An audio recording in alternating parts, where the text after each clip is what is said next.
कहेला पवन सिंह हो,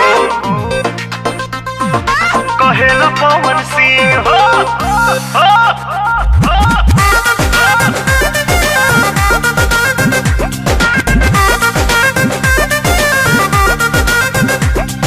बना तू दिहले बाड़ू सबके अपन प्रेम दीवाना हो, अपन प्रेम दीवाना हो। बना तू दिहले बाड़ू सबके अपन प्रेम दीवाना हो। पैबू नहीं हमरा जैसन जिंदगी में मर्दाना हो। करा सगाई पक्का हमरा हाथ से पहिरा रिंग हो। हई भोजपुरिया किंग जमाना कहेला पवन सिंह हो।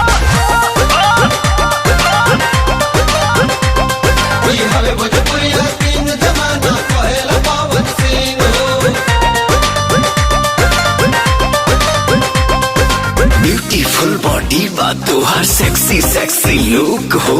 ऐसे चलबू तान के सीना चल जाई बंदूक हो।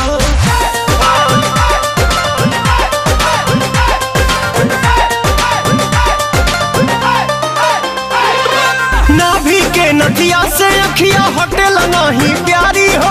गोर देह गदराइल बाड़ू करे परी रखबारी हो, करे परी रखबारी हो। नाभि के नथिया से अखिया हटेल नहीं प्यारी हो।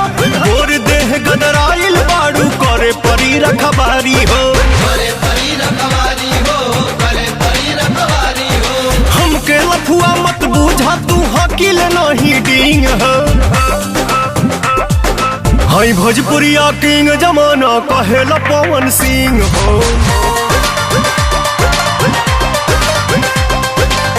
भोजपुरिया किंग जमाना कहेला पवन सिंह हो।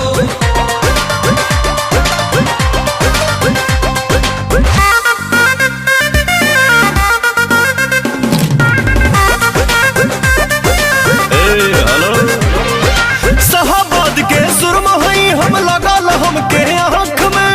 अपना बाप से कह दो शादी हो जाए बैसाख में, हो जाए बैसाख में, हो जाए बैसाख में। शाहबाद के सुरमा हई लगल हमके आँख में। अपना बाप से कह दो शादी हो जाए बैसाख में, हो जाए बैसाख में, हो जाए बैसाख में। अभी ये मांग भराला मत करवाबो तू किंग हो। हई भोजपुरिया किंग जमाना कहेला पवन सिंह हो।